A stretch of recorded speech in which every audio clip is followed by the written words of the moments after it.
You don't need to go to Niagara Falls when you can eat some Brian balls. What's going on, NASCAR Authentics collectors and diecast reviewers on YouTube? This is Big Bright here, and welcome to another NASCAR Authentics diecast review on my YouTube channel. And today we're going to be looking at a very ironic car.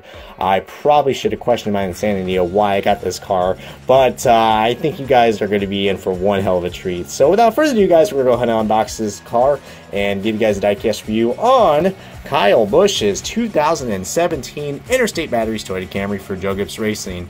I do like to call this car the peppermint car from hell, but now I'm just going to call this car the green zebra car, because you guys can see right there, it looks like a green zebra that went on definitely on a big acid trip. And no, I'm not talking about the battery acid from Interstate Batteries, but oh man, this could be one interesting review for you guys.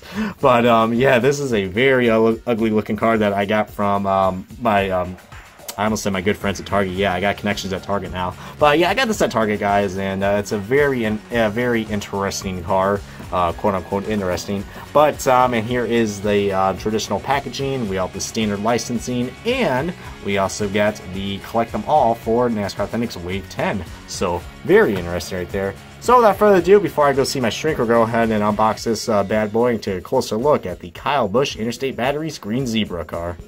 Alright, buddy, we got this green zebra with wheels out of its box, and oh man, I'm sorry if your eyes are about to be sore from this, but for any Kyle Busch fans out there, I'm sure you're going to be liking this car regardless, since we've had this paint scheme for about 3 to 4 years now. But without further ado, guys, we're going to step that monstrosity onto the side, and we're going to be looking at, oh god, it's even on the magnet too. We got the green zebra magnet right here in person with the Interstate batteries, and you got the battery right there. Hopefully it will not explode, because it's just seeing all these different types of colors, even though it's just green and white. But very ironic choice, even though it goes with the Interstate batteries logo. So, and we got the number 18 that's on the car, and Kyle Busch right on the batteries. So yeah, pretty cool that Kyle Busch likes to autograph batteries now for some odd reason. So now, here is the car, and my oh my, what a horror story it is.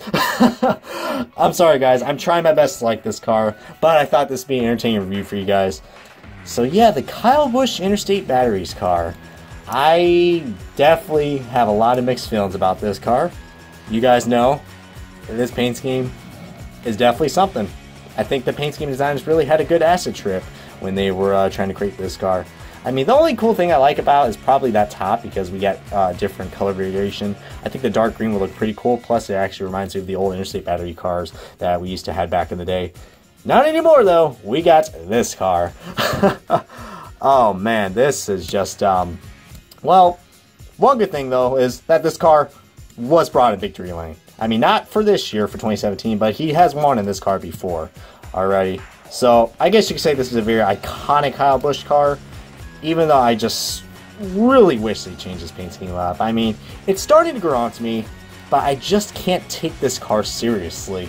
I mean, when I look at this car, do you really think of batteries? Okay, and I'm about to go on like a Race Day 2011 rant right now, so if, if you guys know what I mean, when does this paint scheme mix well with a battery company? And I've heard about Interstate batteries. Their batteries are not that good, alrighty?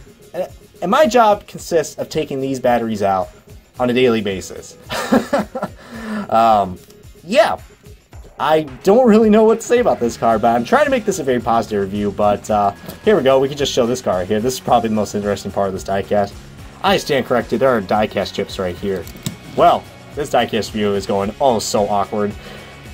However though, if you're a Kyle Busch fan, I guess you should probably get that. And the Camry logo, the Toyota Camry wording, my camera doesn't even want to pick it up as well, is, yeah, acting a little funky. Can barely tell that is a Camry, plus my camera doesn't want to focus that. But the diecast mold looks pretty cool. And I think, I mean, yeah, that's the only good thing about this car. The diecast mold looks pretty cool. But, yeah, this is actually the first time, believe it or not, this is the first time we got an Interstate Batteries car, the original Interstate Batteries car, alright? We've never had an Interstate Batteries car produced, except for the Don's Throwback car, which, man, I hate to put this car side by side, but you can easily probably tell why I do not like the Interstate Batteries car that's in the current mode. because look at how cool this car was. And what I have right here is the 2015 Darlington, actually the 2016 Darlington throwback. Wow, this diecast review is going to be an epic fail. Just like this diecast I have. Oh man, this is what happens when I watch too many Race to 2011 reviews. And plus, he's also my best friend as well. But give that guy a good shout out. You guys probably already know who he is. But you guys can see right there, man, I really wish they brought the iconic Interstate Batteries paint scheme back to life. Even though this is a Dale Jarrett throwback, you easily tell I missed the red numbers and just, I mean, one good thing though, they did keep that green. That green is still on here, but it's just used in all the wrong places. And then there is the back. You guys can easily tell which one is the 2017 car and which one is the 2016 version.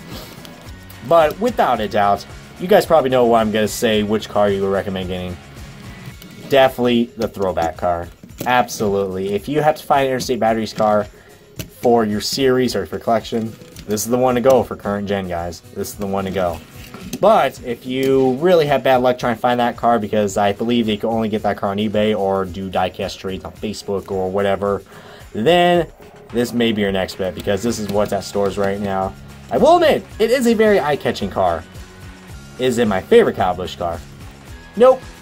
And I'd rather take the Snickers car any day unlike that, because that car at least has a decent paint scheme, even though the logos are completely misplaced all over.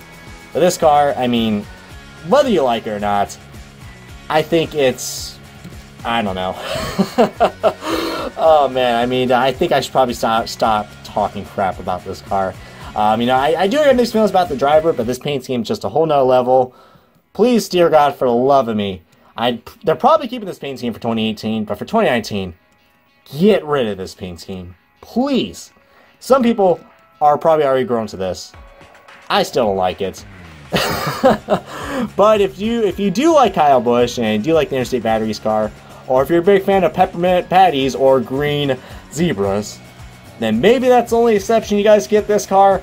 Other than that, that's my honest review of Kyle Busch's 2017 Interstate Batteries, also known as the ugly green zebra Toyota Camry for Joe Gibbs Racing. If you guys enjoyed this very entertaining and roasting diecast review, please give this video a good comment, like, and if you guys haven't already, I highly encourage you guys to subscribe to my channel for any more of the latest NASCAR Authentic diecast reviews and many more to come. But until then, guys, as I'm trying my best to control my laughter, thank you guys so much for watching, and I will catch you guys in the next NASCAR Authentic diecast review.